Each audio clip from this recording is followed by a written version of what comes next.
Salut à tous, j'espère que vous allez bien, c'est Romain et on se retrouve aujourd'hui pour revenir avec 3 jours de recul sur la courte victoire des Parisiens à Strasbourg. C'était vendredi soir, je crois que c'est du jamais vu sur la chaîne, un débrief aussi tardif, donc je m'en excuse. J'étais en week-end à la mer, j'ai regardé le match en direct, mais j'étais pas concentré au point de pouvoir faire un débrief assez qualitatif à chaud, donc j'ai préféré laisser passer le week-end, regarder le match tranquillement ce matin à froid, et donc on va revenir sur cette victoire qui n'est pas sexy, même un deuxième match décevant après celui contre Brest la semaine dernière, mais une opération au classement qui est très précieuse, puisque plus tard dans le week-end, tous nos poursuivants se sont fait accrocher, Nice et Brest s'affrontaient 0-0, donc on a pu reprendre nos 8 points d'avance sur Nice qu'on avait perdu le week-end dernier.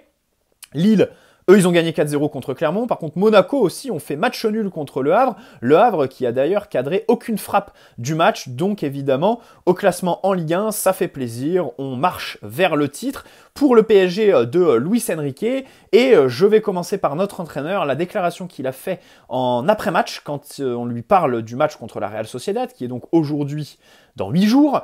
Il répond aux journalistes, peut-être que à ce moment-là, on sera tous morts, je l'espère pas, mais je pense pas à la Ligue des Champions, je pense au prochain match contre Brest, que je considère comme une finale. Ça témoigne encore une fois de tout le sérieux du PSG en Coupe de France. J'ai hâte de voir la composition qu'on va avoir mercredi soir contre Brest. Je pense, bon, déjà on va avoir des retours très intéressants, Dembélé, Barcola, et je pense qu'on va avoir la grosse équipe avec des choix pour la première fois orientés sur la Ligue des Champions quand même, ou sur le 11 titulaire, disons, parce qu'encore une fois, vendredi soir contre Strasbourg, Luis Enrique n'a pas fait de langue de bois quand il dit qu'il ne pense pas à la Ligue des Champions.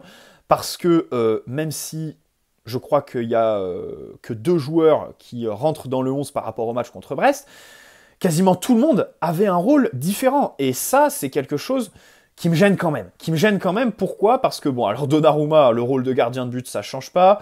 Beraldo, qui est toujours titulaire, mais repasse dans l'axe. Lucas Hernandez, qui repasse latéral gauche. Au poste de latéral droit, on retrouve Carlos Soler alors que c'était Warren. Warren qui, lui, on pensait que s'il y a un retour à faire au milieu pour lui, c'est relayeur droit, le poste qu'il occupait en première partie de saison. Bah non, il était relayeur gauche, donc vraiment un grand saut du poste de latéral droit à relayeur gauche. Fabien Ruiz qui est passé de sentinelle dimanche dernier à relayeur droit, alors qu'en sélection espagnole, il joue plutôt relayeur gauche. Voilà, on aurait pu interchanger avec Warren. Donc Ugarte qui retrouve le 11. Asensio qui était en forme dans ce rôle de numéro 8, 10, plutôt demi-espace gauche, qui là se retrouve côté droit. Pas complètement, hein, il collait pas la ligne comme un Barcola peut le faire à gauche, ou même Dembélé par séquence sur ce côté-là. Mbappé qui était numéro 9 dans un rôle... Je pense qu'on a vu un Mbappé des plus libres, hein, parce que début de match sur le côté droit, ensuite il s'est excentré côté gauche en deuxième mi-temps. Et Kolo Muani qui est passé du côté droit au côté gauche. Donc voilà une composition qui m'a vraiment surpris, pas avant le match, mais au coup d'envoi en fait. Quand j'ai vu la structure, c'est vrai que à un moment donné, je le répète sans cesse, les automatismes, ça fait pas du foot une science exacte parce que ça le sera jamais, mais à un moment donné, ça donne des repères aux joueurs et je trouve que les faire vagabonder comme ça, même si sur le match de vendredi, un Marco Asensio par exemple, le changement de rôle, ça s'est pas fait ressentir, il a été décisif, il a été bon. Kolo Muani, ça a d'ailleurs été sur la première mi-temps très très bon, mais voilà, c'est vrai que, enfin très très bon. On va se calmer quand même, il a réussi des contrôles et il a fait quelques courses, quelques contres bien menés, même si celui en fin de mi-temps le casse un petit peu, et puis en seconde, il disparaît un petit peu. Mais voilà, je trouve que ces choix, à chaque fois qui changent d'un match à l'autre, cette structure à chaque fois qui est mouvante, bon, à un moment donné, il faudrait quand même travailler les repères parce que ça se ressent sur le volume d'occasions créées. Alors bien sûr, il n'y a pas Hakimi, Dembélé et Barcola, donc tout ça est à prendre en compte. Mais quand même, le PSG, sur le match contre Strasbourg, je retiens aussi les espaces que l'adversaire nous a laissés. Alors on a su en profiter hein, pour doubler la mise en début de seconde mi-temps. Mais derrière, en fait, il te presse. Et encore une fois, parce que de toute façon, ça, c'est la qualité numéro 1.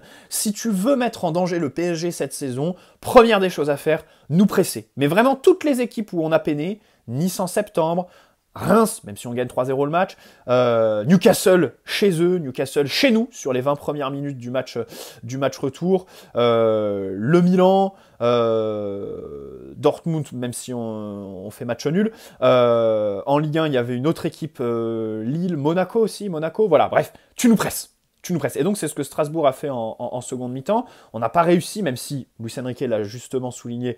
On a marqué un but sur une très belle action, une belle sortie de balle, après donc une belle action brestoise strasbourgeoise de pressing.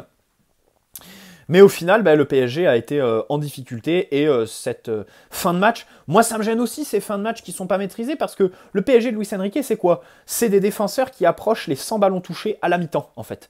Parce que tu fais tourner le ballon. En première mi-temps, l'adversaire est frais, donc évidemment ils ont une structure élaborée, peut-être un peu plus basse, un peu moins faux-folle, avec moins d'erreurs, plus de concentration. Donc tu fais tourner le ballon, mais tu fatigues quand même l'adversaire. Le but... je pense c'est quand même en première mi-temps, on peut accepter que nos défenseurs touchent un nombre énorme de ballons, mais tout ça, c'est pour user l'adversaire, et en seconde, essayer de le crucifier. C'est pas pour perdre le contrôle et laisser l'adversaire dicter le tempo sur la fin du match. Ça me gêne quand même, tu vois, la philosophie de Luis Enrique, normalement, c'est marquer rapidement, faire tourner, et ensuite, en fin de match, marquer 1, 2, voire 3 buts en fonction de la fatigue accumulée chez l'adversaire que toi tu as provoqué. Typiquement, le match contre Orléans, il y a 15 jours, c'est ça. Là, contre Strasbourg, ça me gêne quand même un petit peu. Bon, sans parler évidemment de la dimension du banc, hein, alors ça c'est un constat plus large du projet, hein, Mercato à 400 millions, et au final tu fais rentrer des mecs qui te coûtent plus qu'ils ne t'apportent, et puis alors Luis Enrique les fait rentrer plus tard. La sortie de Manuel Ugarte aussi, on va y revenir, a été, je pense, un tournant du match, puisqu'il a été précieux, un mois de janvier plutôt intéressant pour Manuel Ugarte, et donc collectivement c'est vrai que ce PSG arrive au mois de février avec un mois de janvier qui ne fera pas office de référence. Hein, et donc j'espère que dès mercredi contre Brest, on va se remettre dedans. Après, c'est vrai, encore une fois, que le retour d'un Hakimi, par exemple, changera quelques petites choses. Mais si on veut être précis, c'est quand même depuis novembre que ça traîne, ça. Hein. Le match contre Lille est un peu moyen.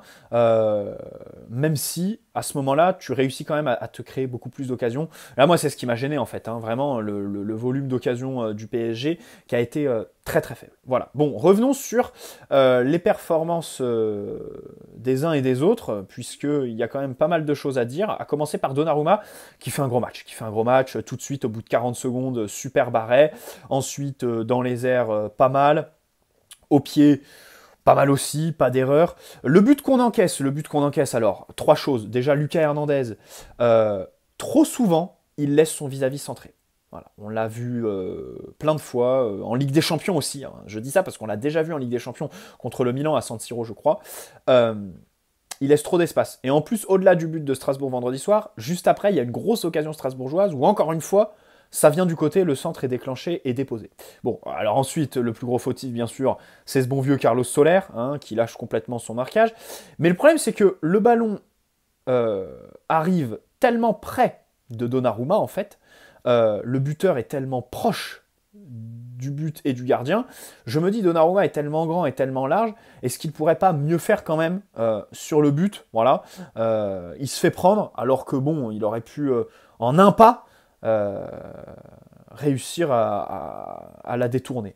Bon, c'est peut-être être tatillon, mais il n'en reste pas moins que Donnarumma est un des meilleurs Parisiens sur la pelouse, comme souvent, comme trop souvent, j'ai envie de dire, hein, parce que c'est pas souhaitable hein, que ton gardien soit ton meilleur joueur quand même. Hein. Ça veut dire que collectivement la prestation n'est pas du tout aboutie, même dans la défense de ta surface. Encore une fois, ça a été un petit peu compliqué en fin de match. Bon, Carlos Soler, défensivement, dans les airs, c'est sûr qu'il y a des oublis. C'est lui qui est à l'origine de la barre strasbourgeoise en première mi-temps. Après, offensivement, il court, c'est vrai, il propose. Alors, il va pas faire de différence quand il reçoit le ballon, ça c'est sûr, tu peux en être certain. Mais il déséquilibre quand même. Et je retiens aussi son jeu de passe. Alors, il a trouvé Mbappé 2 fois, mais Mbappé était hors jeu. Mais c'est vrai qu'il est capable de faire des passes arrêtées vers la profondeur qui sont assez intéressantes. Voilà, si on avait un truc positif à retenir de son match, Il a réussi aussi à trouver Asensio comme ça plusieurs fois. Donc bon voilà, notons ça si on veut être gentil avec Carlos. Marquinhos, qui était donc axial droit, je trouve qu'il fait un bon match, hein, il est concentré notamment sur la première action au bout de 40 secondes. Ensuite, il coupe bien les contre-attaques, défense de sa surface. Quand on sombre un petit peu, lui continue à être présent. Sa sortie est un peu bizarre pour Danilo. Peut-être que après sa non-titularisation contre Brest dimanche dernier, il y avait encore des restes de sa petite gêne qu'il avait eu à ce moment-là, je sais pas.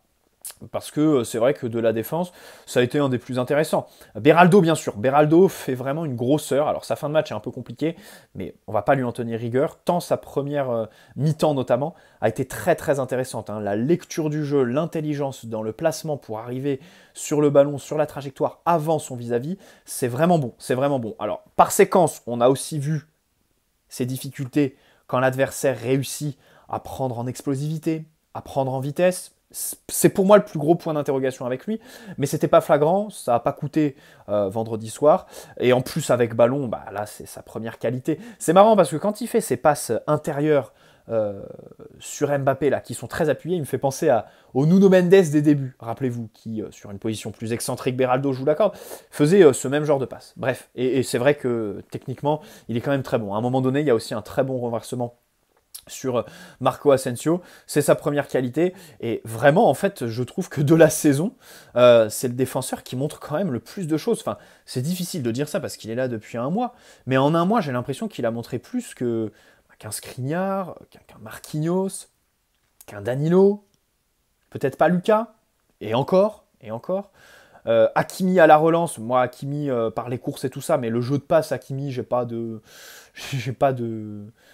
souvenirs marquants, évidemment, d'Ashraf, qui est pas très juste dans ce genre de situation, mais vraiment, voilà, techniquement très bon, Lucas Beraldo. À gauche, Lucas Hernandez. Bon, alors, j'ai parlé des défauts sur les centres qu'il provoque un peu trop facilement. Il a pris un jaune, au début du match, il était un petit peu dépassé, mais sinon, il a été assez solide, il a fait un plutôt bon match. Ce serait intéressant de savoir si Luis Enrique l'a replacé latéral gauche à cause du mauvais match de Beraldo à ce poste-là, ou parce que Lucas, en tant qu'axial contre Brest, n'a pas forcément plu à notre entraîneur. Ce qui pourrait aussi se tenir, parce que contre Brest, voilà, Lucas n'avait pas non plus fait un match très transcendant. Au milieu de terrain, Ugarte, j'y viens, alors bien sûr sans ballon, avec ballon, même s'il y a eu des actions plutôt bien menées, des petits dribbles, des petites feintes de corps, c'est vrai que ça reste encore à perfectionner, mais c'est son plus gros défaut. Par contre, sans ballon, je l'ai trouvé plutôt bon pour annihiler les transitions strasbourgeoises, surtout que il était accompagné par Warren et Fabian, qui n'étaient pas très visibles défensivement à la perte, qui à chaque fois avait beaucoup de retard. Ça donnait l'impression visuelle d'une équipe coupée en deux, et Ugarte a fait du bon travail là-dedans. Alors, 55e, il sort, je pense que c'est par rapport au coup qu'il prend un petit peu plus tôt. Vitinha rentre, alors techniquement c'est tout de suite meilleur, mais au final, voilà, tu gères beaucoup moins bien les transitions strasbourgeoises, et je trouve que, moi je suis un défenseur de la titularisation de Manuel Ugarte contre la Real Sociedad dans 8 jours, même si visiblement Luis Enrique n'y pense pas, moi j'y pense, et je pense que oui, Ugarte a fait un bon mois de janvier, contre Lens il avait fait un plutôt bon match, contre Revel c'était très compliqué, après on l'avait un peu moins vu, mais je le trouve assez intéressant en Ligue 1, et c'est ce qui compte sur des matchs où tu es en difficulté, il réussit un petit peu à te maintenir à flot. Devant lui, donc Fabian, il fait une première mi-temps qui est dégueulasse. Heureusement qu'en seconde, il se reprend. Je pense que c'est sa meilleure mi-temps, la seconde, depuis sa blessure. Voilà, parce que il lance Mbappé, il a une frappe de loin, il fait des passes qui sont incisives. Défensivement, il est un peu plus présent qu'en première et encore. Mais voilà, une deuxième mi-temps bien meilleure que la première, de bon augure ou pas pour la Ligue des Champions. On verra. Lee Kang-in, je pense que là... Lee Kang-in, il a joué 2 fois 120 minutes avec la Corée, donc il est encore en lice. Ça fait quasiment l'équivalent d'un match en plus en fait, hein. D'aller 2 fois en prolongation, c'est quasiment un match en plus. Donc bon, je pense que ce bon vieux lit, il va falloir lui laisser une semaine de vacances et le faire revenir progressivement. Déjà qu'il était complètement carbo sur la fin d'année 2023, on va se détendre avec lui. Donc Fabian Ruiz a vraiment une carte à jouer sur le mois de février. Pour le match contre la Real peut-être, je sais pas. Je suis assez sceptique. Surtout qu'il va falloir trouver une place à Marco Asensio en fait sur ce match, hein, si Dembélé et Barcola sont titulaires sur les ailes. Et puis donc en relayeur gauche, on avait Warren qui s'est illustré par séquence de manière individuelle, mais collectivement, c'est vrai que encore une fois, manque de repères, pas vraiment à son aise.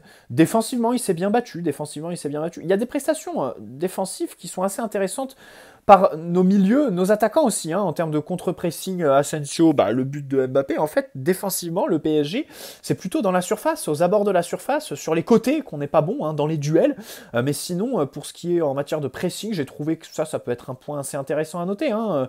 Le penalty de Colomani, c'est une récupération haute de Lucas Hernandez, je crois que le contre de Colomani, pareil, c'est une récupération haute, là, le contre où il tire, alors je lui en veux pas sur ce contre, parce que sur toute la durée de l'action, les Strasbourgeois ne lui coupent pas l'axe du but en fait. C'est-à-dire qu'à chaque fois qu'il lève la tête, il a le but face à lui, il est face au gardien en fait. Donc je comprends le choix de tirer, même s'il est mal exécuté derrière.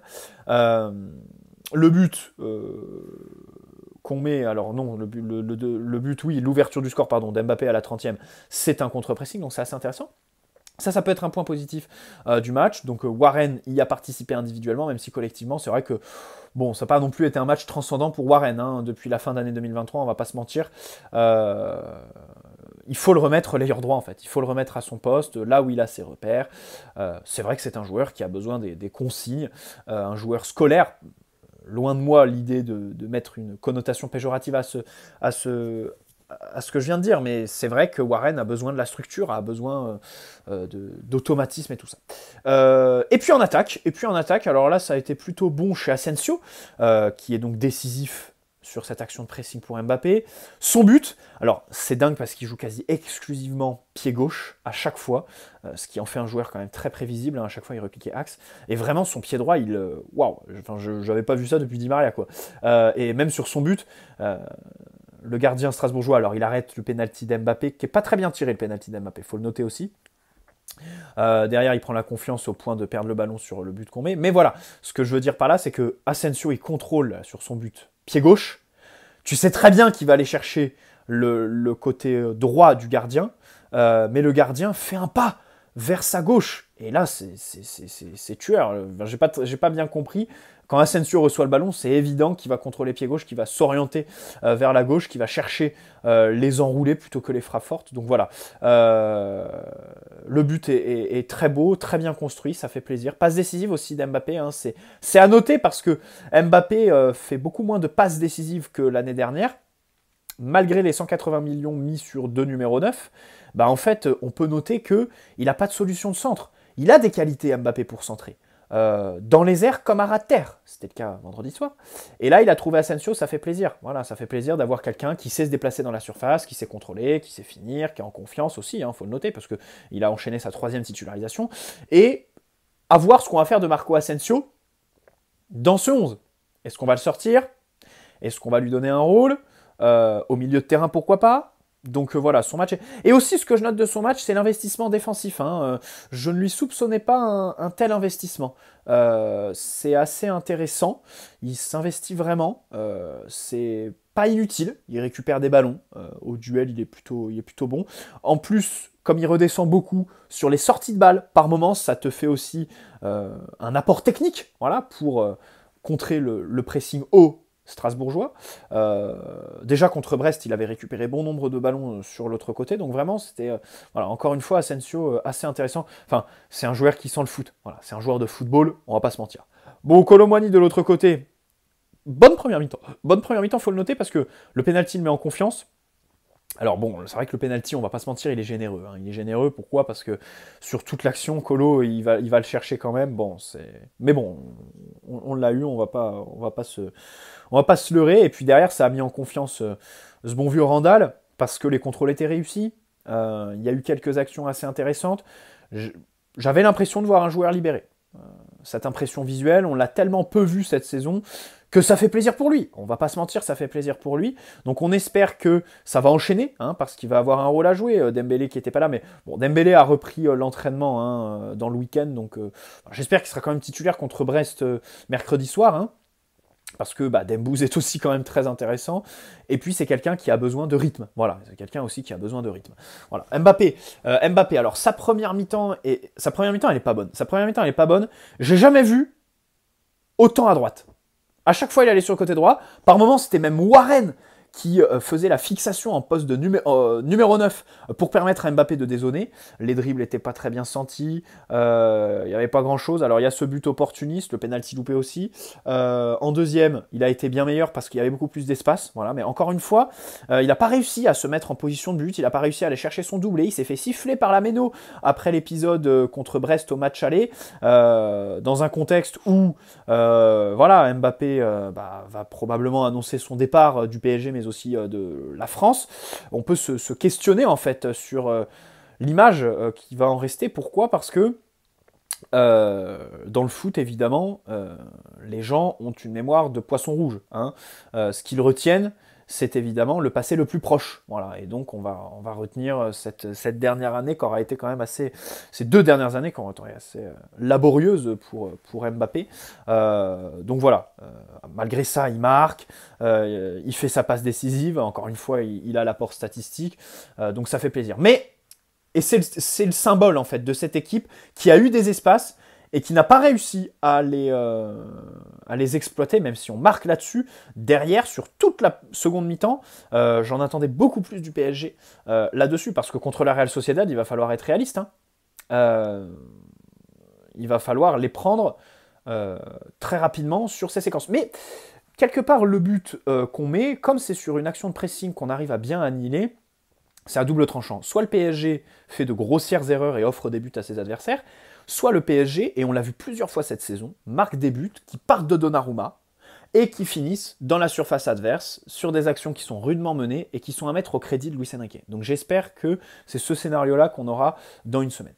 Les entrants. Alors les entrants, Vitinha, bon, pas une entrée transcendante.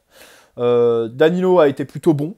Gonzalo Ramos, pas très en vue. Alors par contre, Mukiele, oh le pauvre Mukiele, déjà qu'il joue jamais, que son départ a été avorté cet hiver, que Luis Enrique l'apprécie pas trop, déjà qu'il l'a fait rentrer. Moi, au début du match, quand je vois Carlos Soler, je me dis, mais pourquoi tu fais pas l'animation que tu avais fait contre Revel avec Mukiele côté droit, en fait, plutôt que Carlos Soler, en fait. Mukiele, qu'est-ce qu'il a envie à ce bon vieux Carlos, quoi.